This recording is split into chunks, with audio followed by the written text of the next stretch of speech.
Salama daholo e, vaovao any amintsika. Ny vaovao zao de tanteraka ilay faminaniana nataoko teto amin'ny pejy hoe zao indray ny fika ataon'ny CNI hoe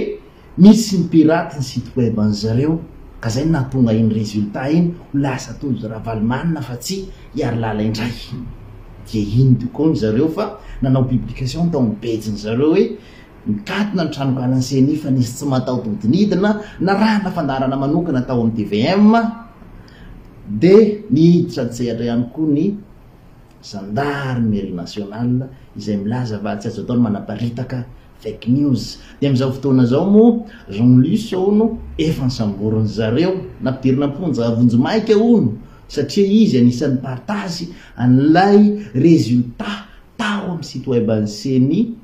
teto amin'ny Tambazotra serasera Facebook satria izy io de team Eurazotra de nisamborony zalahy. Zany hoe tanteraka ilay faminanitsika hoe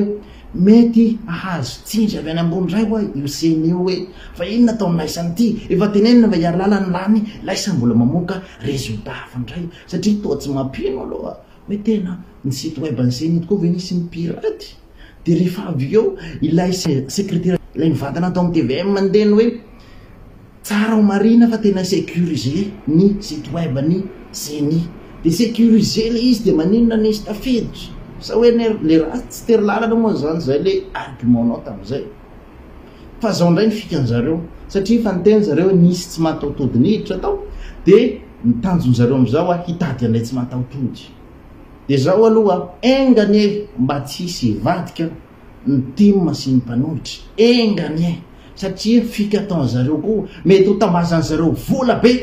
ny ray am'ireo pomba ny team reo tena akaiky ny team mety ho informaticien team mihitsy azy tambazana vola be de mody hiteny hoe zano nanova ny résultat provisoire tao amin'ny site web. Zay indray fika manaraka eo zao. Raha tsy zay indray de ry zareo mpiasa ao amin'ny CNI mihitsy de informaticien CNI mihitsy no atao hoe ao ialahy na hoe ao ianao mody ny teny hoe zano nanova n'ilay résultat tao fa tsy niarahany rehetra tato amin'ny CNI le izy fa za mody atao an'izay ho ny tolo-tena zany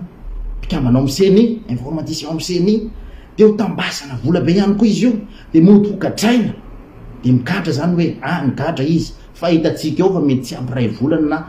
une semaine any amponja izy de avoka antsokotsoko zay indray mety ho fika eo zay satria maninona satria zareo reo tsy lany fika zany reo tsy lany fika zany reo na de fa misy zavatra tsy araka ny tokony izy aza de mbola hitan'zareo excuse foana. Zay le teneniko hoe raha tenenina zareo hoe ihina-poizim-boalavo nareo zay lazany marina fa ho iziny zareo hoe aleo hoaninay ny poizim-boalavo toy izay lazany marina zareo satria tsy ilazany marina zany zareo ary tsy anaiky diso zany mihitsy. Zay fa miandry ny faminaniana ho tanteraka ve ireo anankiroa reo na zareo tady olona ny team na olon'ny mpanohitra tambazana vola be de tolo-tena hoe nanao an'ilay zavatra de mazava ho azy fa avositra rehefa avy eo na ry zareo ao amin'ny CNI ihany misy anankiray tenena hoe ao anao mody mitolo-tena hoe nanao an'ilay izy de avositra ihany rehefa avy eo. Zay fa hitatsika eo satria eto amintsika tsisy peine de mort zany hoe nanao ratsy anao tia de ty film de sanjala manao an'izay zavatra izay hoe aleo mody manao an'izay anao de avositra ihany angenao afaka ray andro na tsisy mahita zany io na alefa mitsoka ny velany ianao de vita ny raharaha zay le izy zay fa mirary soa de santé Andriamanitra misy raha Madagasikara ty.